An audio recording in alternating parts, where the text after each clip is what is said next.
Jay Massey is a full-time real estate investor. He's an entrepreneur. He also teaches people how to find deals, raise capital for real estate investments. Meeting Jay Massey in person, you'd think he's just a regular guy. He's got jeans and a t-shirt on and a pair of sneakers. But he's built up a multi-million-dollar empire. I hope you do have an empty notebook because it's going home filled. Jay gives back so much value that I've never seen. Now, at this moment, when I'm looking at the kitchen, things are going through my head. You want to be friends with him, and he treats you like you're the only person in the room, even though it's for the benefit of everybody. This is how, when you ask yourself, how does Jay do it? This is how. He tells people that they have to take action, and they have to take action now. I took the action, and the results have paid off. What happens when the marketplace understands who we are and how we go out there?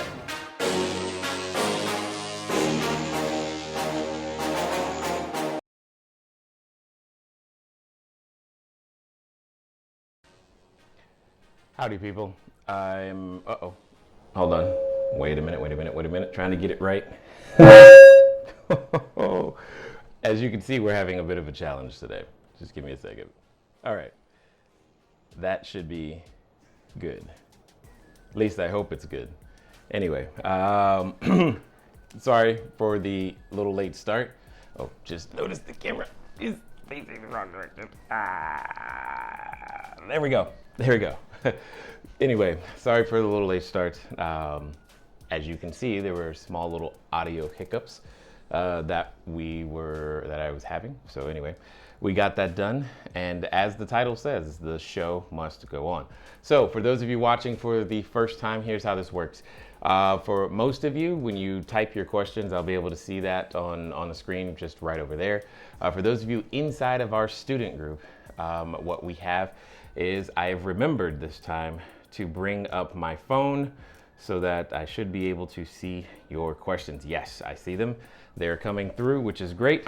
So you guys type your questions in the chat, or if you want to go to one of the public places on the Facebook page, Periscope page, YouTube, my Facebook profile, and all other places, make sure you type it in the chat and I'll be able to see it. And as you guys know, we also are going to be doing calls today. So if you want and you want to talk with me, you'd be able to do so. Just dial 417-352-2274. Again, 417-352-2274. We'll get you on the line. We'll be able to hear each other. Everyone will be able to hear you, and we can get your questions answered that way as well. So nonetheless, as I said, the show must go on. Simply meaning that there was a number of things that wanted to get in the way today to make it very challenging for me to come here, but we're here. So looking forward to see who's that first caller. I'm going to start checking the chat in just a moment. For those of you who this might be the first time that you're here, my name is Jay, welcome. And CashFlowDiary, what we've been doing for quite some time is helping individuals transition to that entrepreneurship lifestyle. We don't just talk about it, we are about it, in the sense that we practice what we teach. So the strategy that we love to focus on is short-term rentals because, well, it's pretty awesome at the end of the day.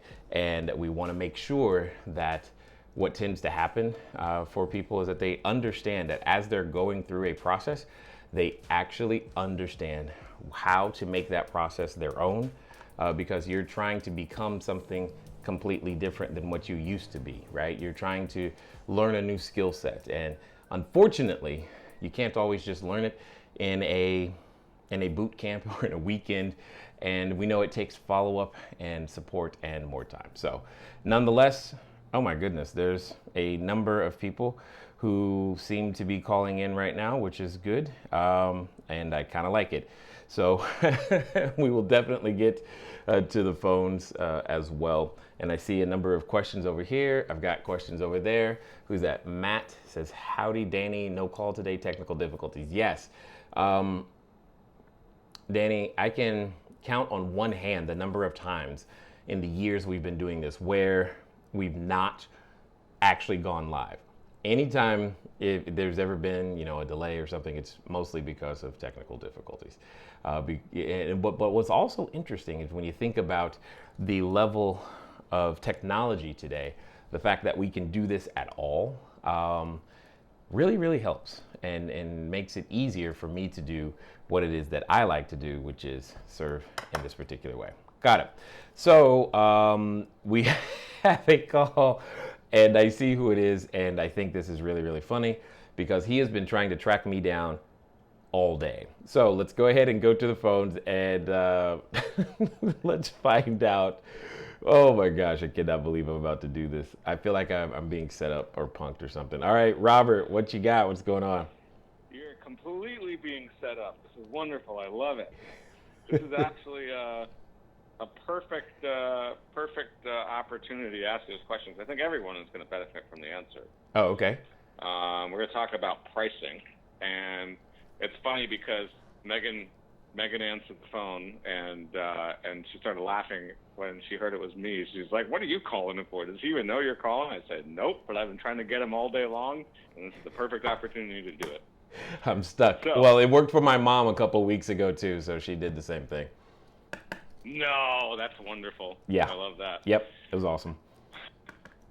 Okay, so here's the deal, and I'll explain it all so that everyone else that's listening can benefit from the answer as well. Okay.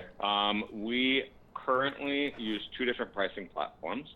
Right. One of them being Wheelhouse, that is tied directly to Airbnb, and then the rest of our pricing comes from PriceLabs, which is tied into Lodgify, and then pushes out from Lodgify to our website, as well as Booking.com with a markup, and soon we'll also be going to HomeAway because we're joining the beta test program of the Lodgify to HomeAway API integration, which will also then mean that same pricing will also be getting pushed to Expedia and Travelocity and Vrbo and all their other properties.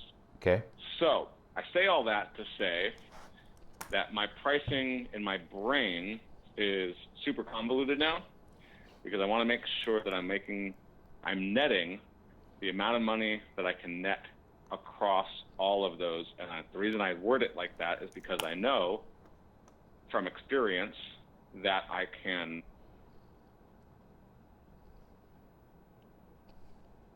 Hello? And hold on a second. I lost you for a second. Okay, yeah, the line was ringing. So anyhow, the reason I word it that way is because I know that I can theoretically, in a normal world, I can make the most on Booking.com, and then HomeAway, and then Airbnb. But my problem now is I want to start targeting people who would be renting our place for some type of insurance claim or insurance reason. Okay. So specifically talking with relocation companies who pay the absolute highest dollar. So if I'm using a tool like PriceLabs, yes, which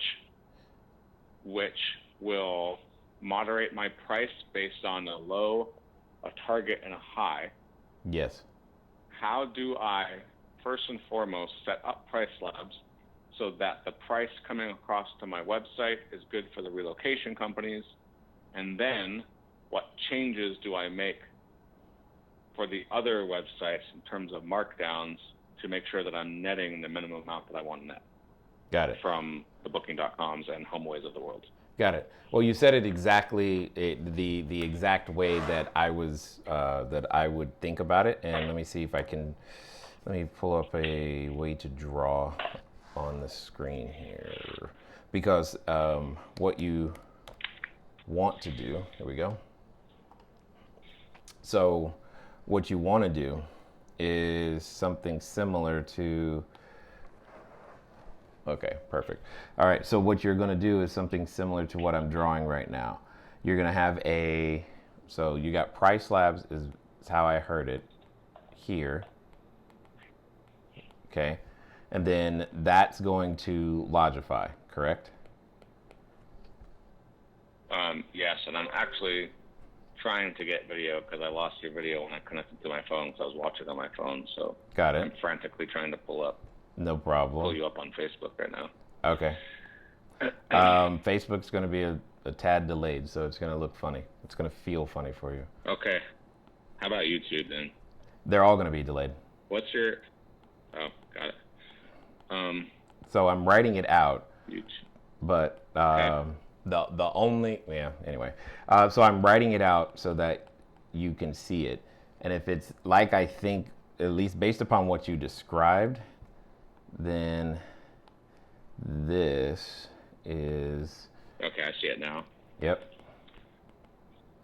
Direct. Perfect. Okay. Can you get rid of your headshot in the window? 'Cause I can't see some of what you're writing. That's fine. So that's how I see it. Is that accurate? This is what you're talking about, right? Price Labs to Lodgify, your website, booking.com to HomeAway, and website is primarily being used for the direct bookings, like this. Correct. Now, Okay. the direct booking also has two trees to it. One Oh. is pricing for relocation companies, and then one would be pricing as direct bookings for repeat customers from the other platforms.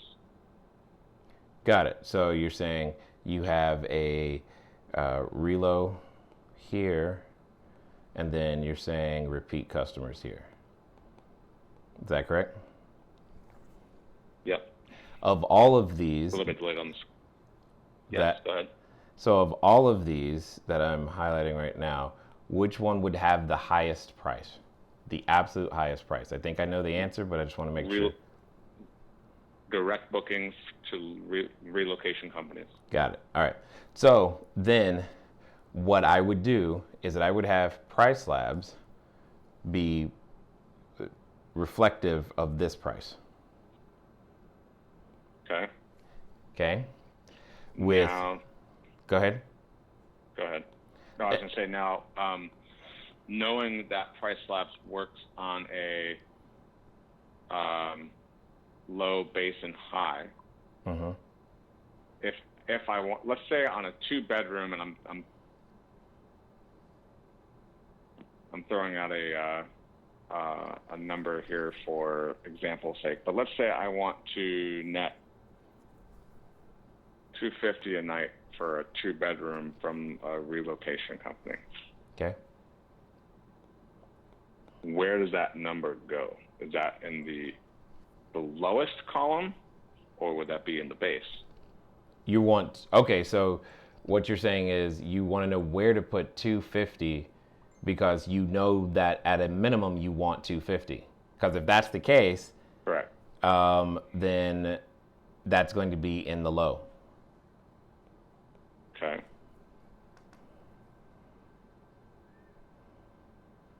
Now, I guess the next question is, do I even fill anything in for the base? And the reason I ask that question is because I'm obviously going to be marking down for all the other platforms, and if I'm going to be marking down, Yeah, I would fill How do I something in do for the that base if because otherwise I you know don't the know what range? number it's using. can you say that again, please? I would fill something in for the base because otherwise you don't know what number it's going to be using. And you're going to want to know that. Because it's hard to do a markdown from an undetermined number. So, because otherwise the software Price Labs is going to impute a number, but what number is that? So what should the markdown be from that to anything else? I don't know, and neither would you. Well, the markdown is from the price that's being populated into Logify, which is being Correct. dynamically generated by And that's exactly my point. by Price Labs. But I would want to have an anchor for that dynamically generated price, as opposed to having even that price being dynamically generated, which again is fine, except you don't unless you're just okay with a flat delta between the two without actually knowing. Because here's the next question you're going to ask me is, how do I make sure I net the right numbers from any of the other channels? And we're never going to know what that base price is that we're calculating from unless we put something there. Yeah, so my thought was that if the lowest is 250, then I would figure out what I want to net from the others and do a markdown based on that. Okay, you could do it that way. But Yeah, that's fine. That's completely fine. Yeah. That'll work too. And now my third concern is, Okay. let's say I get the price correct, let's say for a Booking.com, for instance. Okay. This is something I've been dealing with recently where my pricing has been off on Booking.com. It's actually been fine for an occupancy of 2. Okay. But as the price increases, it's far too expensive for 8 people, and I know I'll never get a booking because we're talking $450 a night in a 2-bedroom at a time where I know that I'm probably only going to make around, in the real world, a real reservation is going to come in around 300. Understood. So how do I account for the extra guest fees? And then the same thing with the relocation companies, right? So the relocation companies, they get a set number approved by the insurance company. If I have a family of 6 coming in, and I think you got a phone call or something. So if I get like 5, 6 guests coming in from a relocation company, but now it's over budget, how do I actually mitigate that? Always, issue? okay, so in general, you're in this situation, in all situations like this, because of the way things are connected, price for your highest possible outcome, okay? So that anchors, so that way when the customer does their random search, what's gonna happen is that they're going to see the highest price. Now, if someone books at that, awesome, great, wonderful. However, that's not your intent. You don't actually want that to happen. What you want to have happen is every customer to feel special, unique, and you're going to accomplish this either by giving them their own personal discount code or adjusting your markups in this case, markdowns, in order to make sure that the natural price that they see is closer to what it is that you actually want to obtain. So instead of trying to have an extra person fee that gets added on, have it already be what it needs to be, because that's going to assist the adjuster the most, because they'll be able to just go to the website and get the number. And what'll be great is that you'll always be in a position to help the adjuster look good, because they'll be able to say, look, if you just go to his website here, but because we have done blah, blah, blah, blah, blah, this is what I was able to get, whatever that is. So price for the highest possible outcome, and then discount accordingly with because the functionality in Logify allows for the discount codes, etc. So would you say then it would be more advantageous to say list that bedroom then at, say, that 2-bedroom instead of 250, perhaps at 300, right? And then provide the relocation company contact with, say, like a 20% discount code or something like that? Absolutely, and it could also, because that will also help you begin to have some sort of rudimentary lead tracking as well, because that'll be interesting to see. Understood. Cool. All right. Well, I will implement and let you know in a couple weeks how it's turning out. No doubt. I appreciate that. Thanks for tracking me down and teaching everybody else how to track me down. That's so awesome. All right, guys. All right, Talk dude. to you later. Bye. Bye. Oh my goodness. Okay, so see, if you've ever felt ignored, understand, he's one of my best friends, and this is the best, this is how he got me, all right? So I've been busy, leave me alone, it's all good. Anyway, all right, so let's see. Eric says, I can hear you fine. Peter says, I'm glad the show is still on, but I certainly wouldn't have, I think is what you meant to say, held it against you if you had not today. I understand, Peter, thank you. What is that? Jay Massey, is Hawaii out completely for nightly rentals? No, we have students there now. How much is this going to impact the economy in Hawaii? And what are the hundreds of people going to do that current properties that they have on Airbnb, VRBO? Okay, I'm not quite sure what you're referring to at this particular moment, David Hernandez. If there's something that happened today in Hawaii, I have not been made aware of it. But we have active people there now who will be active after. I don't know why they would ever stop, because it's Hawaii. So if there's something in particular that you know of, something new that was just passed in some way, shape, or form, then feel free to let me know, and I can definitely give you some thoughts on it. But ultimately, here's the thing that I want to say. You, David, are desiring to be an entrepreneur.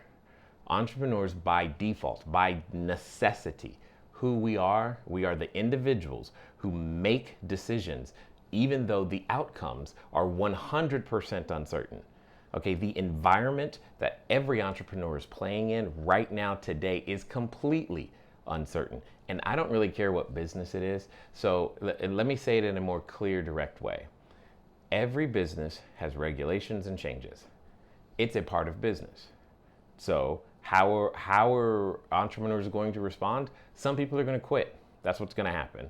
Some people aren't going to quit and figure it out. And other people are going to waffle back and forth until someone tells them what to do. And those sometimes get bought by other people. It's one of those three. How that looks and what that looks like and how you actually implement that changes from, company to company, time to time, and it depends on what it is that you're adjusting to. But at the end of the day, the entrepreneurs, we adjust. Ladero, Sheldon is operating in Hawaii. Yes, exactly. I couldn't remember. I was like, who is that person's name? I know there's more than Shelton, but I know he's there. Tariq, how are you? Quick question. How do you price listings that require a minimum 30-day stay? That's an interesting question. What if there is a 15-day gap between 2 monthly reservations? Would you keep a 3-month booking window?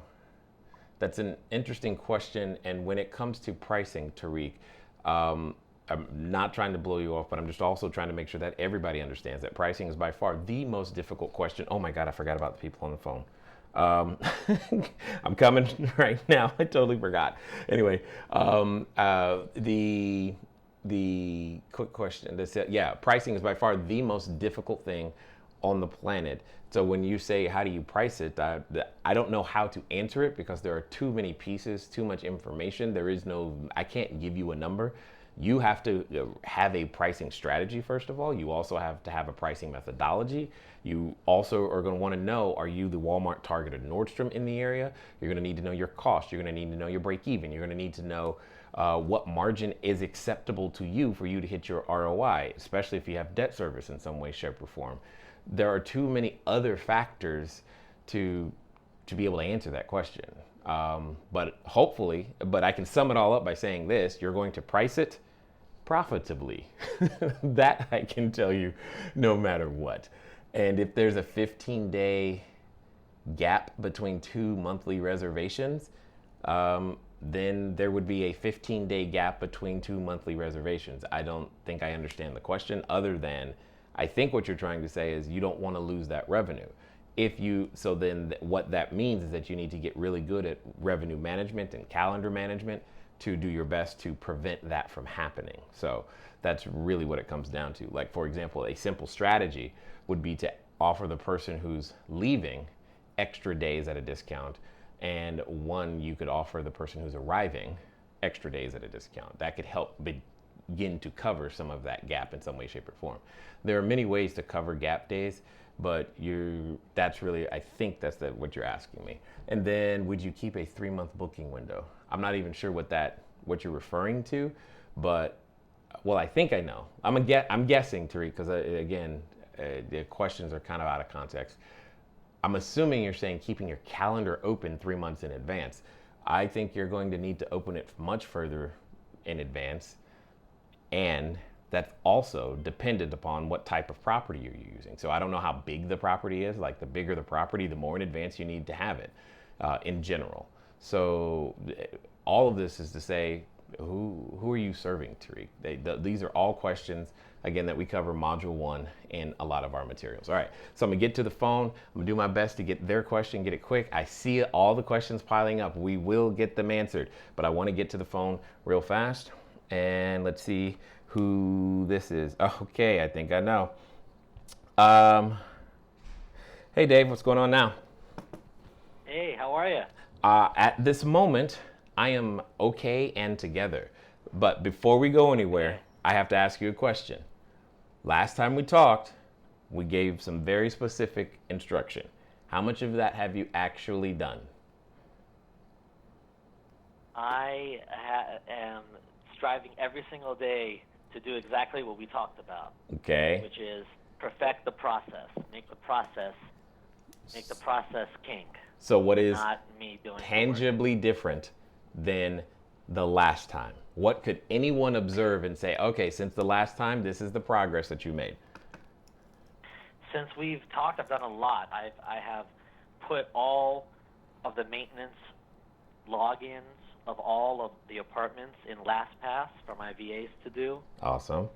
I have given explicit instructions on how to deal with noise-aware, Nest, and August locks. So some SOPs in place. That's good. And the SOP, and probably about like 3 or 4 other things that I've been doing. I've handed over to VAs with like explicit instructions and Loom videos.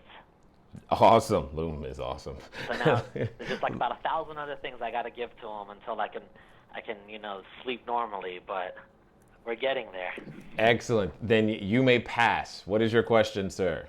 Okay, I appreciate that. Yeah, the lighting and video looks amazing. Thank you. Since It's been a labor. Changed over. It looks great. We're doing our best. All right. My question today is, I know you have in our text that when we're looking for apartment buildings, for small apartment buildings, to drive to the neighborhood, Yep. look for help wanted signs, and look for owner operators or small property managers that are actually in the area.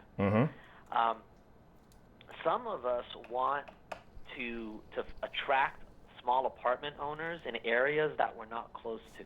What do you mean? I'm looking for other neighborhoods that I'm not close to. I want to find small apartments in cities that are not in California that I want to expand to. Got it. The usual way is through finding them through apartments.com, looking for the small apartments and apartments.com and Craigslist. Do you have any tips or tricks or information on attracting or finding people without actually driving the neighborhood?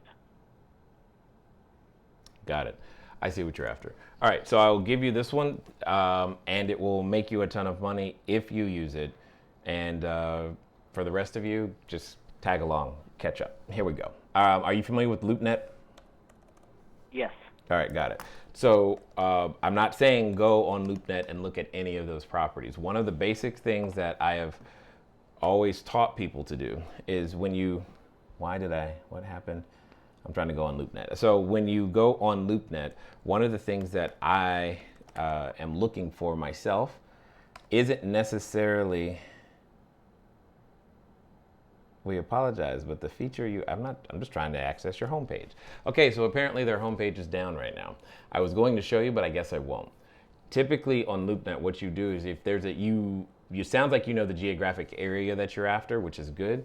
So then what I would do is that I take that particular geographic area, look it up on LoopNet, and now I'm looking not specifically for the apartment building that are listed on LoopNet, but I'm looking to see who is listing the type of apartment buildings that I'm actually after. Or whoever the head honcho is in that particular area. Typically, they're going to be the ones with the most listings, sometimes the oldest listings, simply because they've been around a while. They've got stuff that has high days on market, et cetera, or cumulative days on market. And then I'm going to get on the phone and talk to them. Not about that listing, but about the listings they have not yet put on the market, because they're going to be the ones to know and probably create the shortest time frame between contact to actual close, so to speak, in some way, shape, or form, of either who's in trouble or who's got the type of inventory that I'm looking for.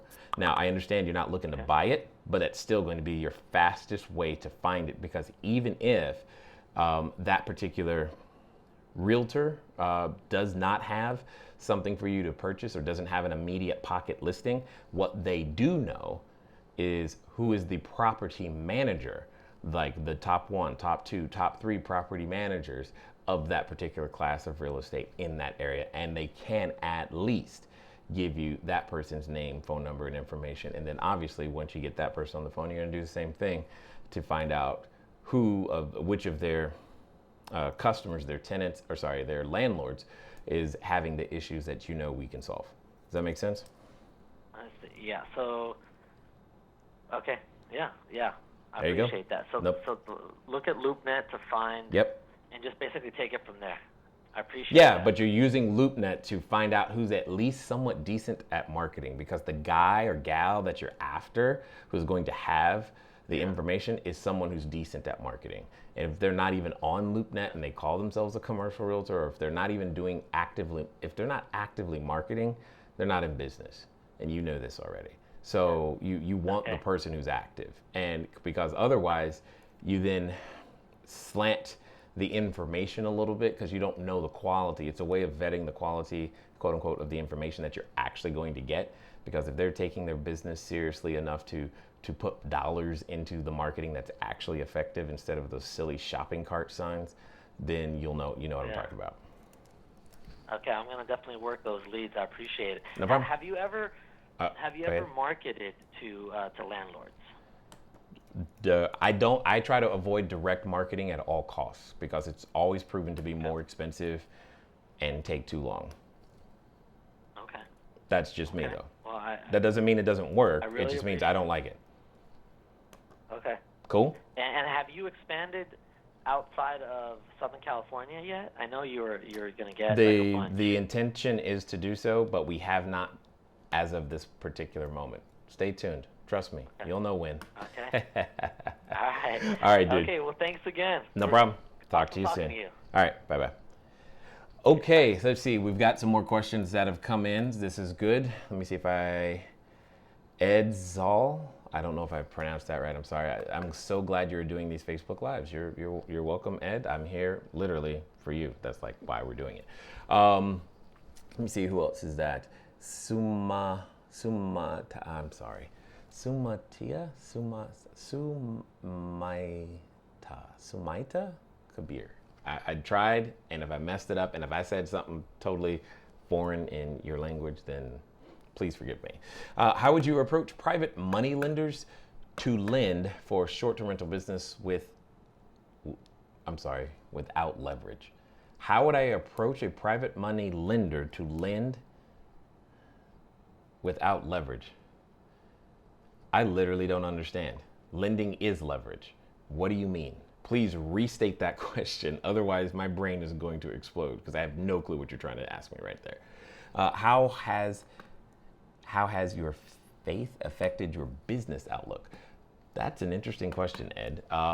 Ed, you're now becoming an interesting person to me. My faith is a major reason why I'm even in business. And just to keep it brief, but what it comes down to is that too much has been given, much will be demanded, much is expected. And if you've been given any talent, I don't care how many talents, but if you've been given any talents, the expectation is that the least you would do is double it. And that's just the path that I've been on. I don't know how to be faithful without attempting to double it. It doesn't matter whether you succeed or not. What matters is that you attempt. What matters is that you believe you could. What matters is that you do something. And this is just a way of how I express that faith. I mean, just simply going live is an expression of that same faith, that someone's going to watch beyond my mom, and that somebody's going to get inspired. Someone's going to actually pick up themselves up and do something. All of that takes faith. Anyway, Marshall, what's up? Can you offer daily, nightly rentals between monthly rentals? I think what you're tagging on, Marshall, I'm guessing, is that if you're in a 30-day market, can you offer daily, nightly rentals between monthly rentals? Probably not. However,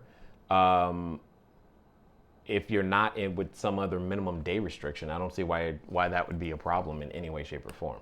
So, Ladero, what's up? Same here. I needed to offload a ton of the tasks that I do over daily to VAs. drowning in daily mini task projects that will benefit in the future, but not daily money making activities. Yes, and for all of you, this is absolutely something that you can get trapped into doing because they're small tasks that don't feel like they take up a lot of time.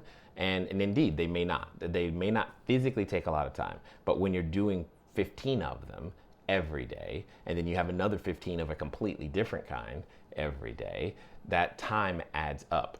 And worse, it occupies your mental space. As the entrepreneur, the most important thing you've got to do is to understand what is the highest and best use of your time. You have a responsibility to those who you employ, to those who you serve, and you've got to make sure to protect that opportunity. And sometimes that means delegation. Well, often it means delegation. So make that happen. Awesome. I think I got those questions. So let me go over to the Facebook group now. We're going to get your guys' questions, and then I'm going to check the phone one more time and see what we've got going on there. Let me see. Steven says he likes the music. Awesome. Yes, yeah, I need to spit some cash flows. Nope. That would take something really special happening, Steven, for that to go down. Sounds like it. Let me see. Daylon, how are you? Long time no talk since Saturday. Orlando's regulations are super tight. Yep. And won't allow for non-owner occupied short-term rentals. Okay. Essentially, the owner has to be present and only 50% of the rooms available can be rented out. Okay, so this is getting interesting already. The regulations are a little more relaxed outside of Orlando's county, but they are further away from Disney and Universal. Any thoughts? Oh, okay, got it. So, Daylon, here's the situation. I have a very similar situation out here with Anaheim, and I just go right next door to the city, literally right next door. That's honestly in my opinion, the best, easiest solution. Yes, it's a little bit further, and as that continues, that's just where the marketplace is. There's nothing. I mean, if there's nothing you can do about it, there's nothing you can do about it. Understand that all entrepreneurs are playing, in theory, on that same level playing field. Now, that does give those owner-occupied individuals an advantage. It does give them that. And there's one other thing you could do, is you could build an entire owner-occupied business. What you would want to do if you want to get more information on that, let me see, we have a podcast, Cashflow Diary. I'm trying to remember. Cashflow Diary podcast episode 320. Cashflow Diary podcast episode 320 with Sue Hoyela. I probably messed up her name, but that is her entire business model, is working with owner occupieds and creating space in their space for her to run and operate the business. So definitely connect with her. She could probably give you some more advice if you really, really think you have to be that close to Orlando. I don't think, or to Universal and Disney World. I think you can still do it city next door, because that's pretty much how we roll out here. All right, hey Rock, what's going on? What's up, Jeremy? Sean, what's going on? It says, Jay, how do you handle FOP to intergated? FOBs, got it. It's FOB, not FOP. That's why I was like, what is that?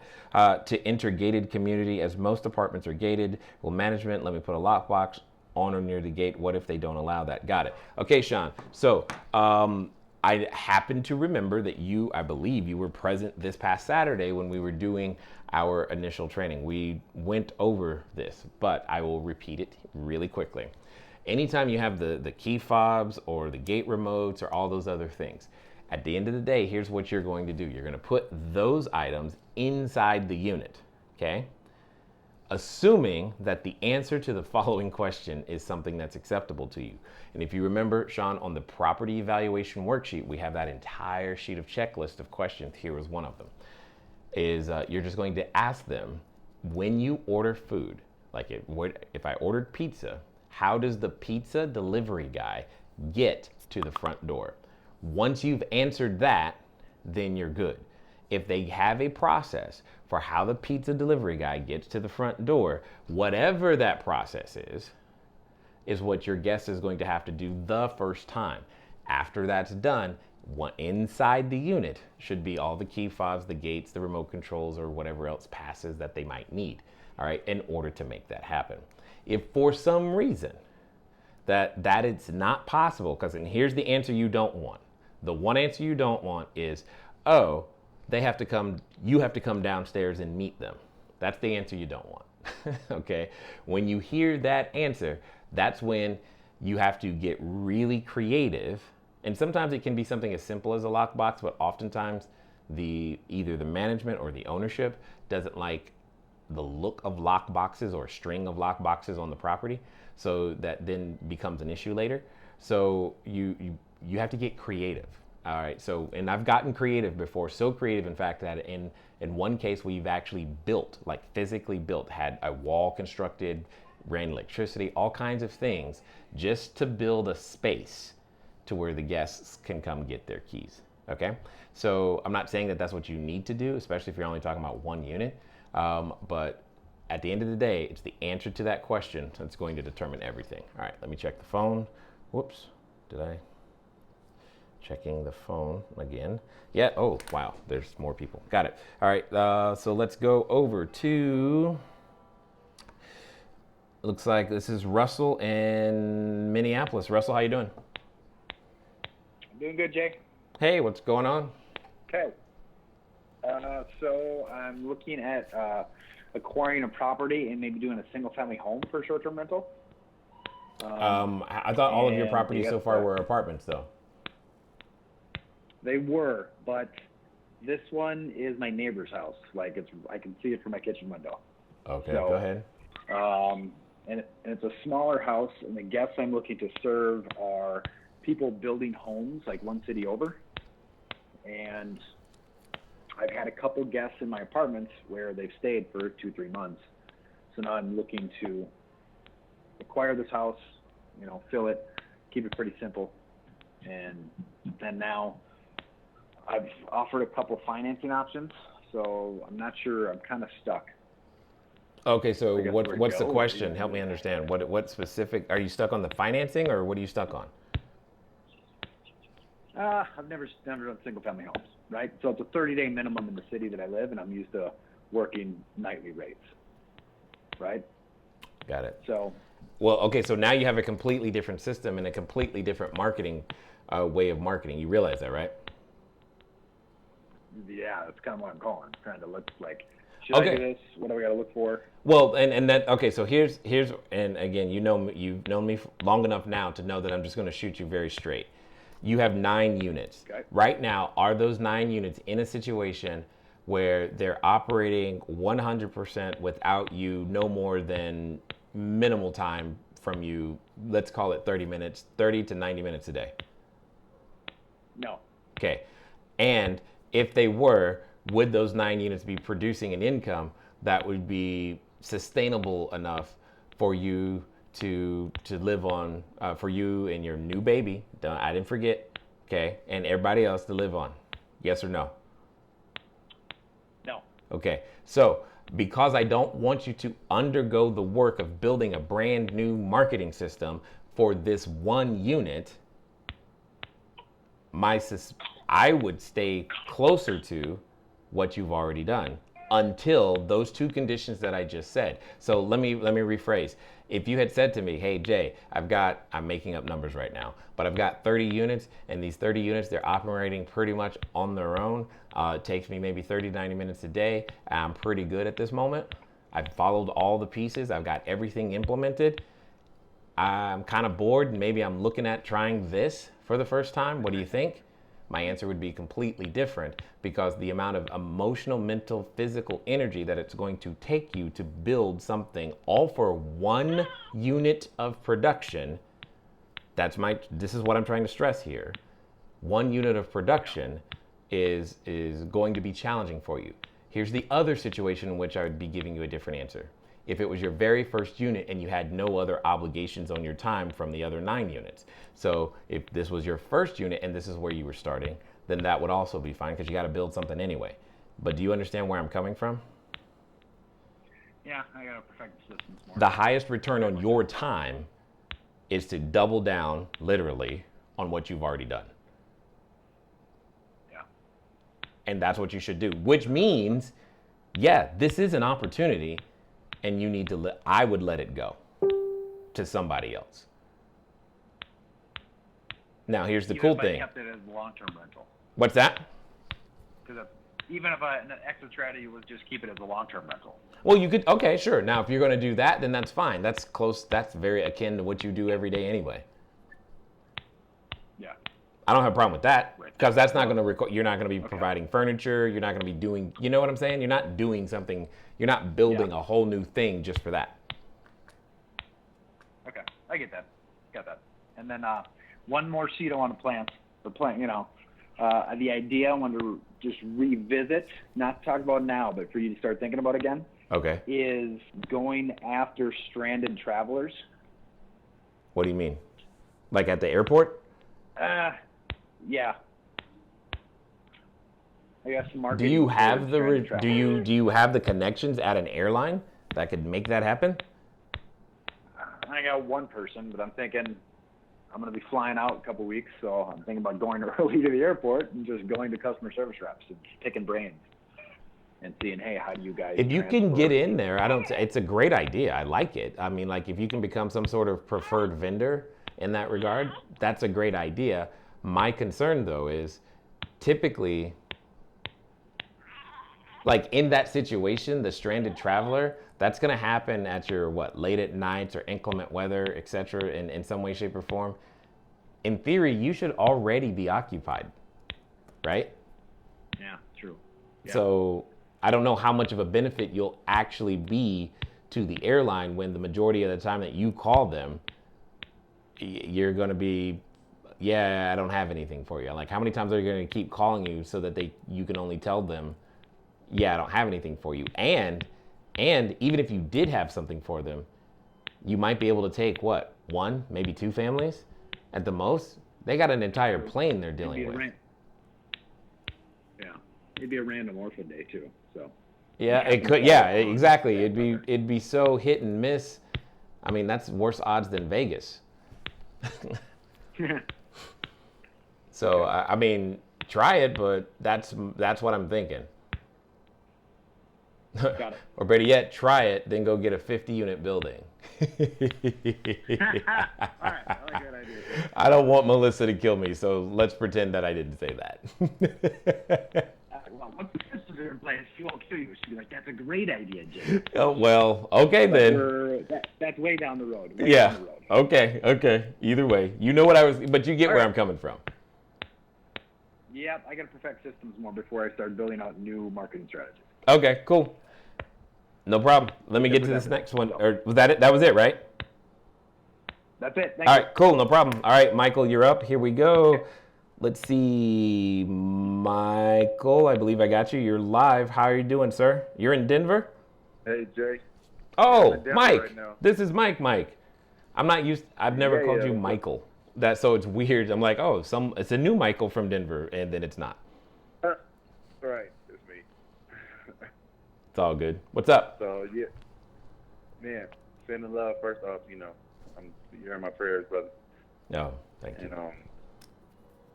And, man, so we're having these inquiries from Airbnb, and my smart B&B responses are being off. So I'm getting. What do you mean? That's happened maybe 4 or 5 times where I'm getting inquiry from a potential guest, and they have a question that my automated message doesn't address, and so I have to go in there manually to readdress the question, and by then I've lost them. So I've not got a response from any of these people that are just giving me inquiries. Yeah. So I was just wondering about if there's a way to intercept them better before that happens. There is. You know there is, and I know the answer, right? You know there is, right? What's that? You know there is, and I know the answer, don't you? Yeah. Okay, got it. Yeah, I do. That's why I'm stoked. to. Okay, good. So inside, and I'm gonna see if I can bring it up for you right now, or at least on the screen. Hold on, what's going on? I'm trying to log in. Give me a second. But inside of the messaging component of SmartBnB. What you have access to is something that they call questions. And inside there, all right, what you have the ability to do is to actually, for lack of a better word, pre-program some answers to common questions, right? Something that maybe an automated message doesn't handle. And you also have the ability to train it to recognize questions it does not already recognize. Does that make sense? All right. So in theory, I'm willing to bet that some of the things that you have received or the questions that you've been asked, they kind of repeat or they're along a similar theme. You know, can I get a discount? And does this place have parking? And that type of stuff. Right. All of those can be programmed so that inside what is your standard automated response, if the system also sees that that question comes, it will literally insert an additional paragraph inside your normal response and send all of that with their answers to them. Does that make sense? Okay. Yep. So that's the feature that you're looking for inside messaging. I was unsuccessful in bringing it up right now. Okay, hold on. Let me try one more time on this browser. I'm using a different browser at the moment and that could be my... And go ahead. Jay, when you talk about the uncertainty of an entrepreneur, you're not lying. Especially with the model of this 30-day minimal short-term rental. Yeah. But still, even with that uncertainty, it's not, the numbers are still not lying to us. We've still been full the whole time we've had anything open, and now we have the next unit that we've opened up, and it's tomorrow. It's we have guests coming in for 66 days. Did you say 66 days? That's awesome. It's working. It's really working. And my other challenge is with the what is it? The messaging on how to, I'm forgetting. I'm spacing it out. Forgive me. That's okay. Take your time. I'm still trying to get the app to work on my iPad here. It is.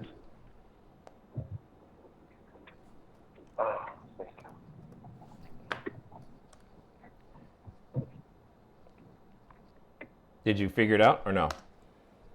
No, I'm still trying to find it in my brain. Well, I guess I can ask next week. I don't want to keep He's like, I'll just ask next week. I totally understand and I get that. So I think I got it now. So what I'm going to do is I'm going to bring up, come on, go. Going to, there we go, and bring up messaging. Okay, I did not get it. I thought I got it, but I did not get it. But inside the messaging section is what you're looking for, and then you're looking for questions, and then you want to focus on questions and custom codes. One of the other things that I would do is that in the lower right corner on your screen, you have the little help thing. One of the best things that I appreciate about what Pierre and the team have put together is their ability to respond to questions. And I don't know if you saw the AMA he did earlier today, but it was. I watched it, yeah. Yeah, he's just, again, indicative of how the company is run from the entire time. So I am very confident that you will get your answer, because I know myself or our staff, we literally talk to them every day, every other day, and we're constantly getting the feedback and answers to whatever questions or concerns that we have as well. But good job on the 30 days, and good timing considering so many people were asking me that today. Yeah. It worked. I remember that question, Jay. Oh, go for it. It was simply the address. So the new booking we got with our new unit. Yes. It sent the old address to them. Our first unit address. So is there somewhere where I'm able to program that response? Yes. Absolutely. Any of the messages you can be as granular as you want, meaning the messages can, in and of themselves, be only tied to one unit. You can have them tied to all of your units. And when you have a message that's tied to all of your units, you have to use a placeholder, which they call a custom code. And that placeholder, in this case, would be the different address for the different locations. Does that make sense? Yep. So that's what would need to happen in this particular case, which is one of the most powerful features of Smart B&B, is the fact that you're able to use these variables and various nested ways. I mean, because not only can you use custom codes in a standard message, but you can use a custom code in a standard message and have that custom code have a condition. For example, one of the ways that we do this is with our 2 bedrooms specifically. Anytime someone makes a reservation on a 2 bedroom, but yet lists themselves as a party of 1, we have an automated message, or an automated message, that gets inserted that says, hey, this is a 2 bedroom, your reservation is for 1. And then it reminds them of, the penalty for not having the correct number of people stated in the reservation, blah, blah, blah, blah, blah, blah. Right. But if it's a 1 bedroom, we never need to send that. So it never goes out on 1 bedrooms. But being able to do that, man, that's the magic. How do you think I get down to 90 minutes a day? If that, do you understand? Yeah. This is part of it right here, is being able to make that happen. Cool? Yeah, definitely. Cool, Jay. And All right. is there scripts for us available for the responses and all that? Are we The messaging templates are going to be added to all of the mastermind students' back office, so stay tuned. We'll let you know when those get released, but yes. Okay, sweet. Awesome. Thank you, Jay, man. We love you, brother. Thank you. No problem, Mike. Be good. All right. So let's get back to some of your questions. I see them coming in because they're coming in hot and fast. All right. So let me see what's on here. Bradley says, well done, good and faithful. Thank you. It's so funny when I'm literally just reading what you guys are saying, right? And then all of a sudden I get it. Then I get it. As I'm reading, I'm like, oh, got it. Shot says, thanks, Jay. I observed that cars that can't get in through the gate just wait there for resident cars to open the gate and then follow through the gate. I guess for the first time guests, this will have to do likewise. That is definitely one of the options. It's not necessarily the one that I recommend. Again, as I said earlier, I would totally go ask them, how does food delivery? Because the food delivery guy has to get there. Amazon Prime has to get there. It gets there somehow. Well, not Prime, but Amazon Prime Now. They get there somehow. And you want to know what that is. And if that is what it is, then okay, that's fine. But my suspicion is that there's another way that only the food delivery guy knows. All right. And if you don't ask, they're not going to volunteer. They're not going to volunteer it. All right. So let's see. And then stranded travelers will only be for 1 night. Oh, that's another good point, Bradley. You're right. It's not like they would be there for an extended period of time anyway. They would only be there for 1 night. So I guess, Russell, you would have to charge, a really large premium in order to make that work in some way, shape, or form. That would be a massive premium, to make that work. But that's what you would have to do. Okay, let me see. Those are the questions there. Let's go back over here. Oh, wow. Oh my goodness. Lots of questions coming in today from Facebook. Let me see. I've got that one.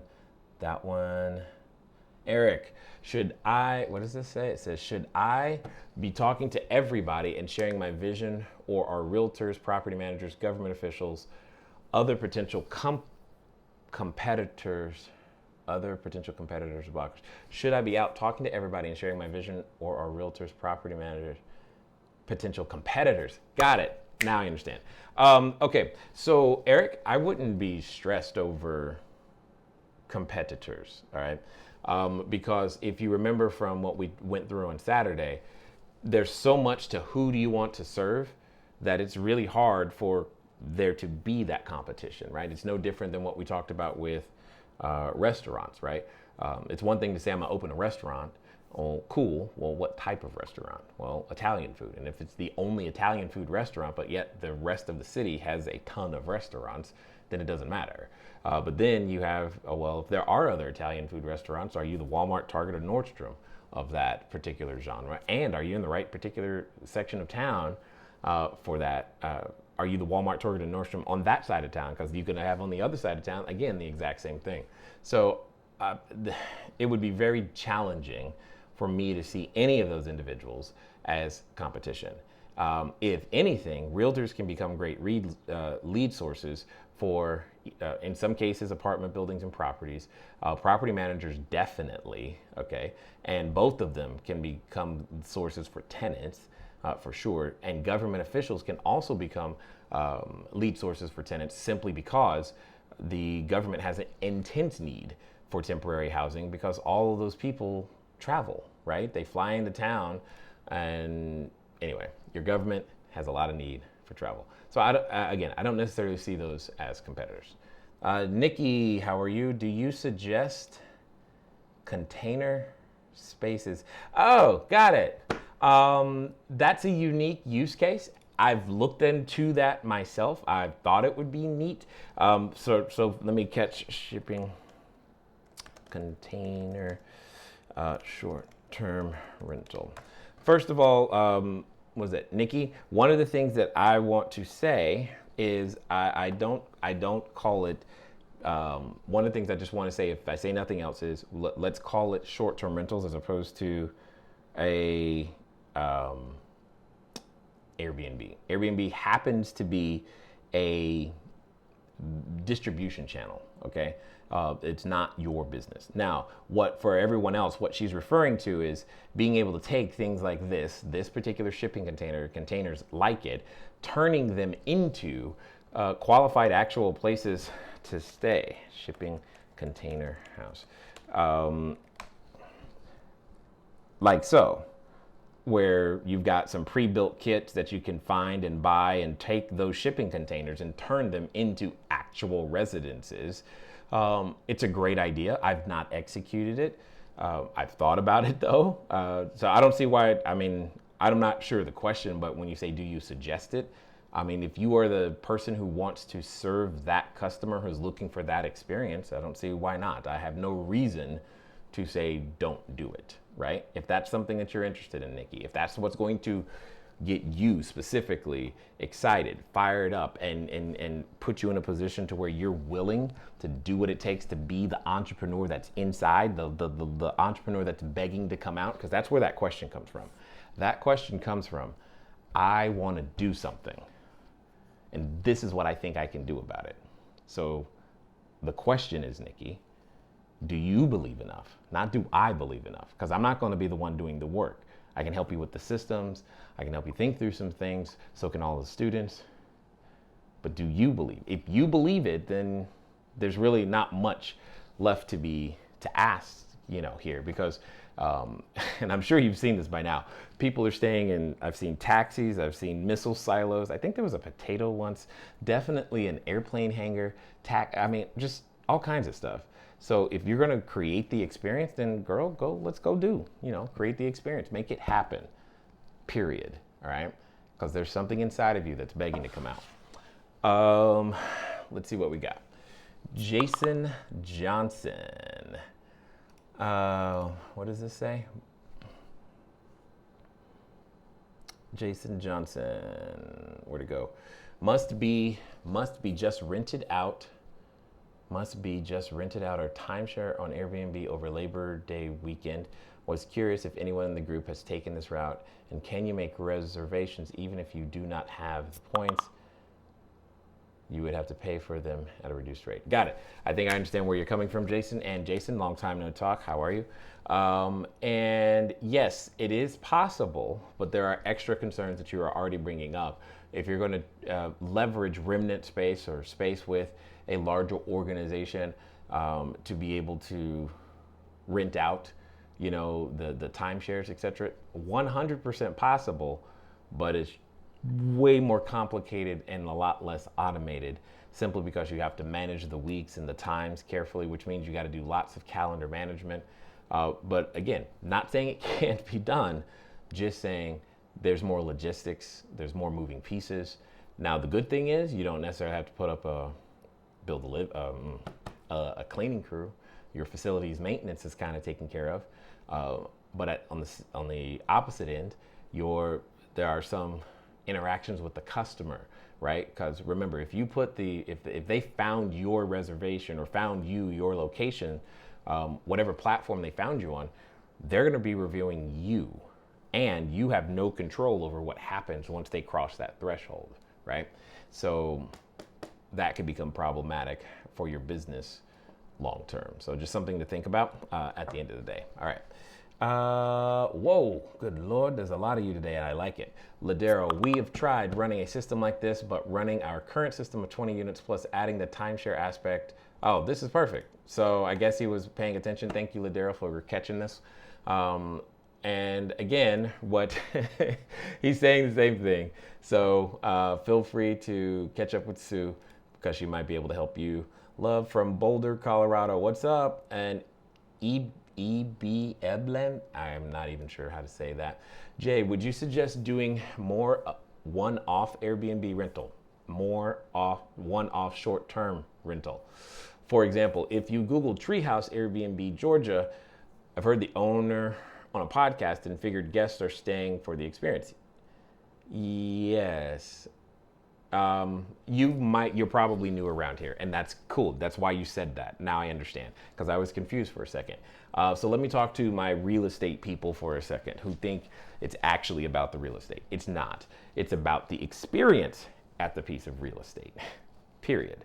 So yes, if you want to do something exotic, and I tend to classify them in 3 different ways. You've got your urban, right? You've got your exotic, and you got your rustic. What you're talking about here, if you're talking about a tree house, that's what I call the exotic experience. It's something unconventional where you get to do like that's where I meant the taxis and all this other stuff. Knock yourself out. If that's what you want to do, there's nothing wrong with it, okay? And that's just not the model we're after. I want entrepreneurs who want to build and scale something so that they can produce the cash flow and then go buy more real estate or make other investments, whatever that might be.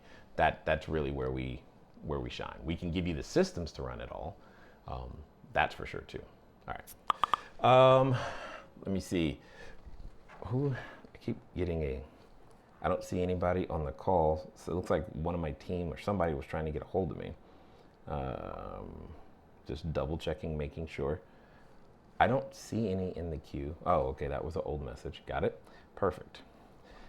Maybe if I put the number back up there, people would call in. There we go. There it is. If you want to give me a call, go ahead. It's 417-352-2274. All right, let's keep going. Mark Johnson, about to start my LLC, but I know apartment complex will not lease to us because our LLC doesn't have enough income. How can I set up a corporate lease when my LLC is so new? How do I get around that? Mark, I don't know you, or at least I don't think I know you. I don't know that we have ever met. And I preface all that to say I am not known for pulling punches. And part of the reason I do it is because I want people to do something differently. The only thing wrong with that is factually inaccurate about what you've written here is the words, but I know. Because you know, that has prevented you from learning, right? And therein lies the problem. I have hundreds of students who could prove what you just said as false. Meaning, what you don't know can, has, and always will hurt you because it's cost you opportunity because you believe that your LLC had to have some sort of income. When I know for a fact that many of our students didn't even have an LLC when they got started, right? And formed a brand new one and disclosed it and wasn't trying to get around it. There was nothing shady and got their units. And sometimes when income came up, we have extra documents inside of our materials that people have used to assist them in explaining the situation to help everything work out together. We've also used a co-signer, quote unquote, in an interesting way to give a personal guarantee, but still to have your entity on the lease. There are other solutions is all I'm saying. And be careful of the words, I know, all right? And I commend you still for even asking, because there's probably someone watching right now who knew as well, but because they knew, they wouldn't even ask. And inside the community, we have a number of these. We call them carefrontations, right? It's where I'm shooting you straight, telling you exactly what's so, and because that's just the way it is. And sometimes we may have something on incorrect. There's nothing you need to change other than how you perceive the situation, how you're thinking about it, how you're being. And that's exactly what that is. Yeah, so you can still get it done even though you know what you know. Let me go to the next one. Oh, it's Mark again. Just did some research and found something called a lease proof of funds, which is where a client pays a fee for cash to be deposited into their personal or bank account. Okay. I don't see the question, Mark. So if there is a question, let me know. There is. But the cash is limited by the bank as the client is not permitted to withdraw it or complete transactions with it. Okay, that's also still not a question. All right. Robin's got a question though. It says, what are some ways to generate more leads? Got it. Excellent. So Robin, when it comes to generating more leads, I know you're relatively new. One of the things that I've asked all of our students to do is to go join a BNI group, because when it comes to getting more leads and getting them faster, what you're saying is, Jay, I need my business to have more relationships. And what is the quote unquote fastest way that I can create more relationships? And clearly the fastest way is to leverage other people's relationships that have already been created. So in this case, you need to talk to centers of influence. So I would focus there. So go to obviously your networking groups, but I would be talking to people at things like high-level doctor's office, event planners, wedding, anyone associated with a wedding at all. If you can talk to convention centers, all of these become areas of leads. Now, in that case, everything that I said, those were leads for people to stay. I'm assuming that that's what you were referring to. If that was wrong, just please let me know, and we will correct that too. All right. Let's see. What is this? Juan? Apartment complex is asking for us to do background checks for every person. We have another caller. This is good. I can't wait for this screener to finish. All right, apartment complex is asking for us to do background checks for every person that books the place in order for us to get the lease. How would you go about that? Juan, I'm gonna give you the answer. It's gonna come out really fast. Here's the good news. It's recorded, and you'll be able to play it back. All right, so here's the deal. I'm gonna first find out why they're asking that question. I get that question too. I wanna know why they're asking that question, because typically that question is related around understanding your security procedures. Most of the time, they don't know that what we're doing is actually screening the people. They think we're not, because someone somewhere told them that we're not. And that's just part of how the marketplace is right now. This business strategy is so new that the marketplace doesn't know what it doesn't know, and it believes that we can't do these things. It believes we're taking any passerby and saying, come on in. It doesn't know that we have the ability to search the terrorist watch list, and we can do the sex offender list, and we can do the criminal background, and we can do all of these things. They don't know that. And it becomes our job to help them understand that. So ultimately, what it comes down to is find out why they want to know, right? Because one, you could have a privacy concern issue on one hand, and on another, there's another way to satisfy them with what it is that they usually want, right? But you've got to have a conversation with the owner or whomever the owner is using for management in order to figure that out. All right. 1, 2.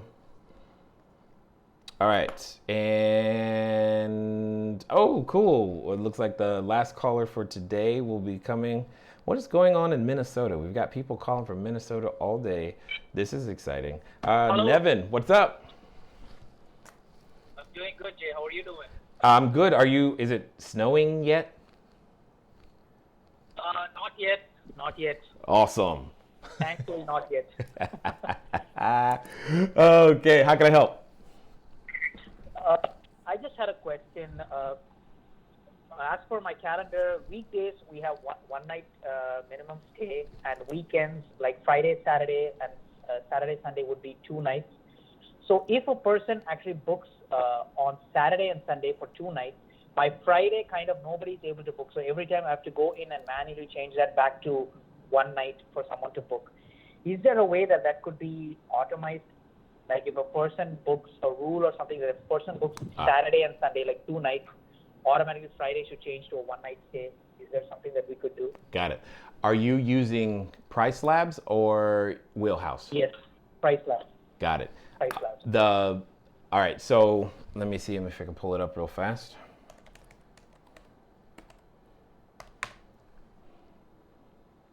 Because that's really where the answer to your question lies. So the answer to your question is yes. And it's in your, okay, so one of the things that you're going to want to do is inside your, I believe it's customizations on the group level. Pulling it up and edit.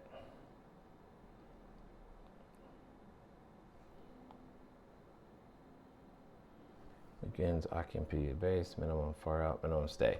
Got it. Okay, so if I understand what you're communicating to me right now is what you're trying to say is right here when you have your if you have a Friday that you have an Orphan Friday is what you're saying, and the Orphan Friday by default is set at 2 days. That's what you're trying to tell me, correct? Yeah, it is set at 2 days. So if they booked if someone has booked Saturday, Sunday, pretty much Friday can't be booked because as soon as you click, it shows minimum 2 night booking required. Got it. When they So click on Friday. What I want to draw your attention to is this right here. Well, actually, you know what? Let me see if I can do this. If I can take the screenshot.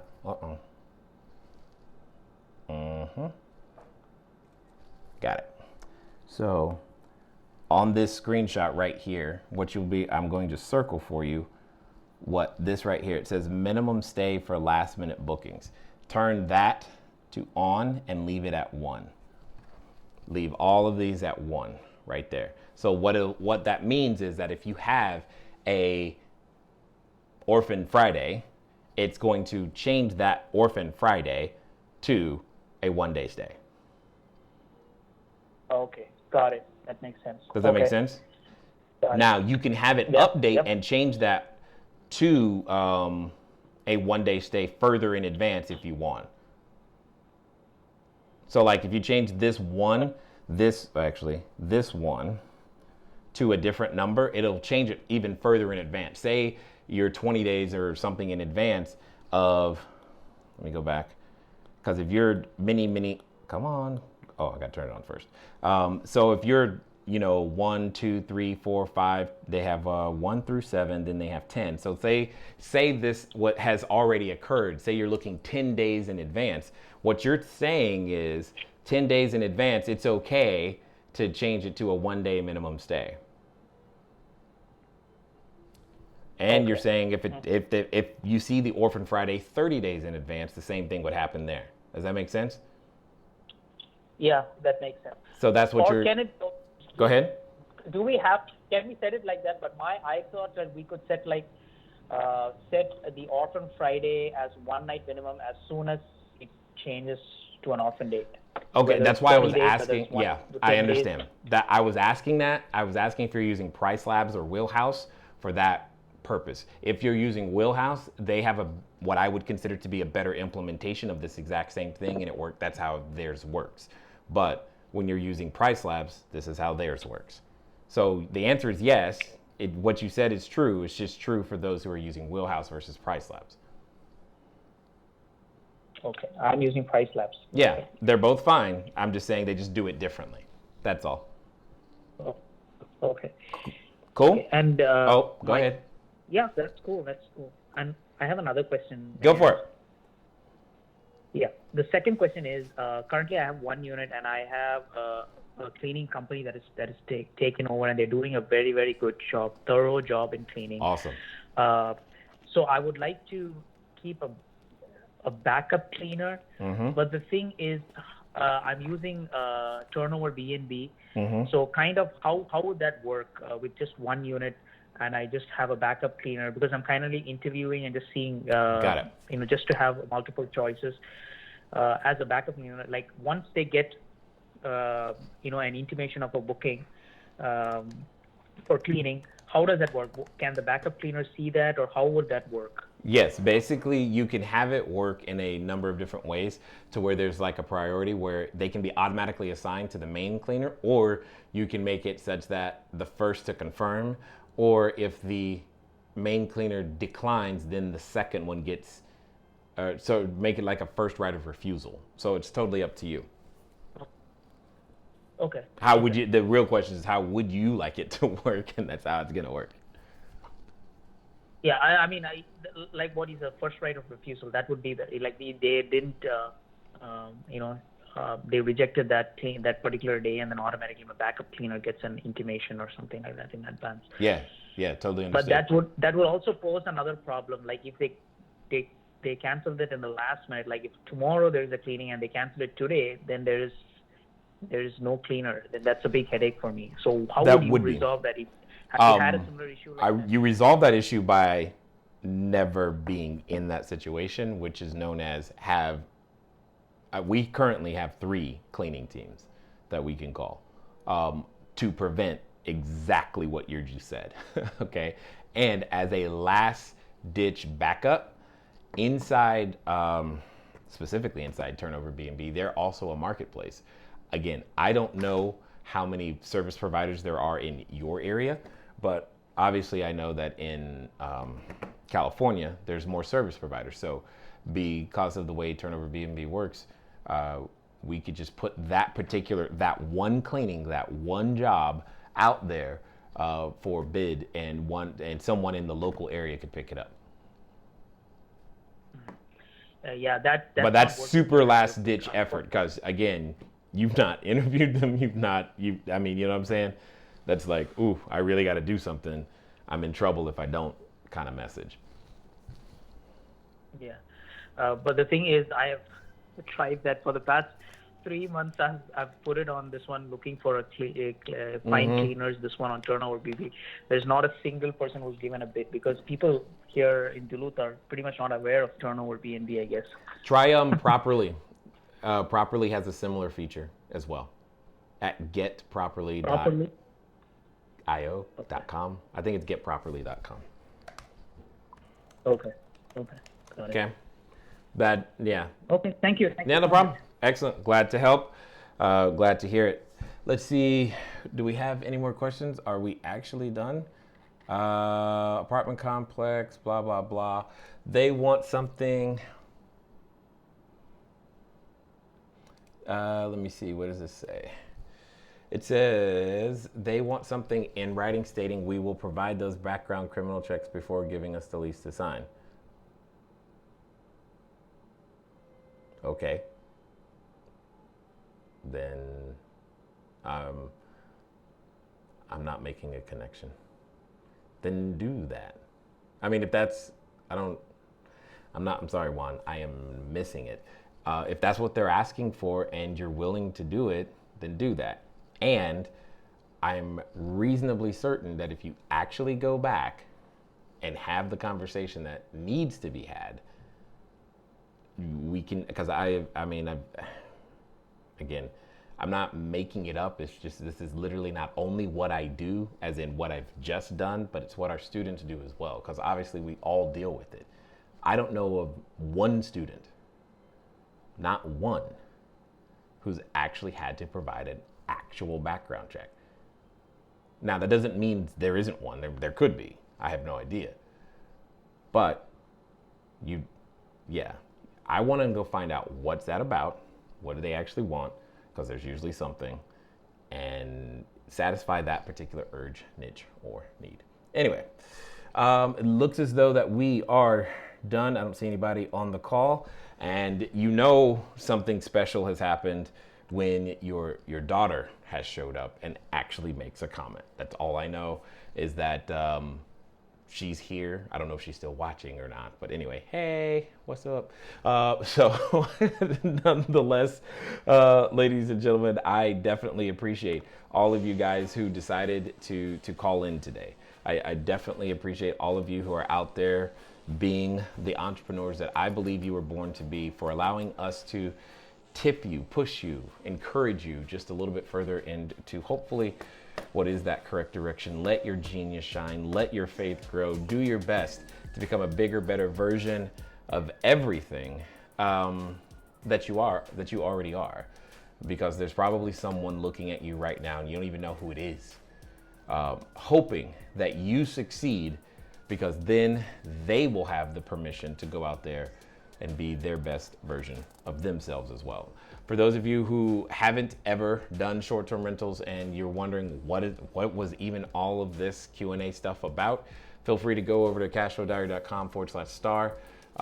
We have a presentation that sits right there. It'll explain it from top to bottom, soup to nuts, help you understand exactly how the business model works, why we create value, why there's such a need for it, and hopefully you see an opportunity for yourself and you will choose to join us. And if you want, in the meantime, all of you, feel free to go over to our public Facebook group at CashFlowDiary.com/mastery. And in the meantime, it's been fun talking to you guys today. I look forward to talking to you soon. Until next time.